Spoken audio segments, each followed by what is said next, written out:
আচ্ছা, এবার আমরা শর্ট রান ইকুইলিব্রিয়াম দেখব, পারফেক্ট কম্পিটিটিভ মার্কেটের শর্ট রান ইকুইলিব্রিয়াম।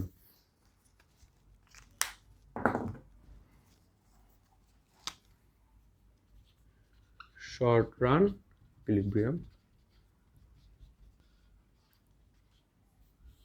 একটা পারফেক্ট কম্পিটিটিভ মার্কেটে প্রাইসটা ফিক্স থাকে, একটু আগে আমরা দেখেছি, অর্থাৎ পি এবং এ আর এবং এম আর ইকুয়াল থাকে। এই পয়েন্টটা ধরলাম আমার ফিক্সড প্রাইস।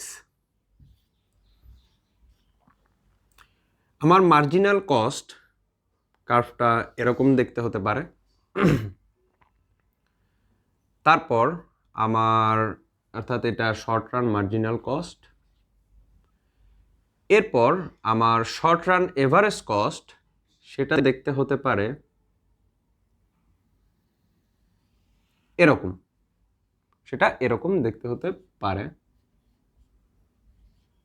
আমরা যদি একটু খেয়াল করি যে এখানে আমাদের যদি মনে থাকে কস্টের আলোচনা থেকে যে মার্জিনাল কস্টের লোয়েস্ট পয়েন্ট আর এভারেজ কস্টের লোয়েস্ট পয়েন্ট একটু দূরে হয়, অর্থাৎ এরা একই জায়গাতে হয় না। এটার কারণ আমরা কস্টের আলোচনায় দেখেছি অথবা দেখব। তো যাই হোক, এখান থেকে আমি যদি প্রফিট ইকুইলিব্রিয়ামটা বের করার ট্রাই করি, আমরা দেখি MC is equal M R কোন পয়েন্টে ছেদ করেছে, এই পয়েন্টে। অর্থাৎ এই MC is equal M R সেটা না আমাদের প্রফিট ম্যাক্সিমাইজিং পয়েন্ট ছিল।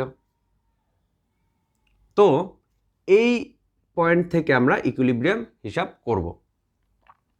এবার এই ফার্মটা এই ক্ষেত্রে প্রফিটে আছে, লসে আছে, নাকি জিরো ইকোনমিক প্রফিটে আছে। অর্থাৎ তিনটা সিচুয়েশন এখানে অ্যারাইজ হতে পারে। একটা হতে পারে আমার ইকোনমিক প্রফিট, ইকোনমিক অর এটাকে সুপার নর্মাল বা সুপার ন্যাচারাল প্রফিটও বলে। আরেকটা হতে পারে no profit, no economic profit.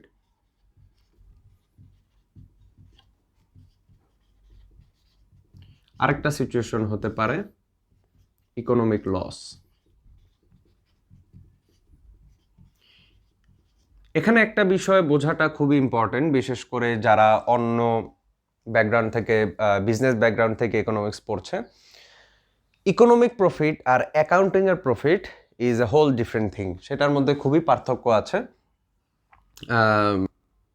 Economic profit হচ্ছে আমরা দেখব যে অনেক ক্ষেত্রেই অ্যাকাউন্টিংয়ে হচ্ছে আমরা লস বলবো, কিন্তু ইকোনমিক্সের ভাষায় সেটা লস না, ঠিক আছে। অনেক ক্ষেত্রেই আমার ব্যালেন্স শিটে আসবে যে আমার কোম্পানি লসে চলছে, কিন্তু ইকোনমিক্স বলবে যে না, তোমার কোম্পানি লসে চলছে না, তুমি তোমার বিজনেস ক্যারি অন করতে পারো। তো আমরা অবশ্যই ইকোনমিক প্রফিটে এখানে আলোকপাত করব। তো এই সিচুয়েশনে, এই এক নাম্বার সিচুয়েশনে আমরা দেখতে পাই যে MC is equal M R এই পয়েন্টে। এখন আমাকে দেখতে হবে যে আমার এভারেজ কস্ট কোথায়। এই পয়েন্ট বরাবর যদি আমরা নিচে নামি, তাহলে এভারেস্ট কস্টকে কিন্তু এখানে পাই, ঠিক না? তো এই এভারেস্ট কস্ট যদি এখানে থাকে, তাহলে আমার ব্যাপারটা কি হলো, আমার কস্ট কতটুক, আমার এই পরিমাণ কোয়ান্টিটির জন্য আমার কস্ট হচ্ছে এতটুকু, যেটাকে আমি বলতে পারি এ বি। অর্থাৎ আমার কস্ট যেটা, সেটা দাঁড়াচ্ছে এ বি কিউ ও, এটা হচ্ছে আমার কস্ট। আমার রেভিনিউ কতটুকু, আমার রেভিনিউ কিন্তু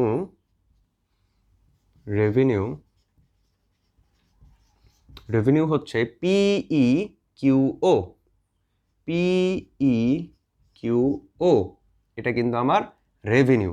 অর্থাৎ আমার কস্ট হচ্ছে মার্জিনাল কস্ট, মার্জিনাল রেভিনিউকে যে পয়েন্টে ছেদ করে সেই বরাবর এভারেস্ট কস্ট কোনখানে সেটা আমরা বের করব, তারপরে আমরা কস্ট খুঁজে পাবো। আর রেভিনিউ হচ্ছে কি আমার মার্জিনাল রেভিনিউ মার্জিনাল কস্টকে যেখানে ছেদ করে সেইটা পর্যন্ত আমার রেভিনিউ, অর্থাৎ তাহলে আমার মাঝখানের এই যে গ্যাপটা এটা হচ্ছে কি আমার প্রফিট। তাহলে প্রফিট হচ্ছে আমার PEBA, এটা হচ্ছে প্রফিট, অর্থাৎ এখানে আমার ইকোনমিক প্রফিট হচ্ছে অথবা সুপার নরমাল প্রফিট হচ্ছে।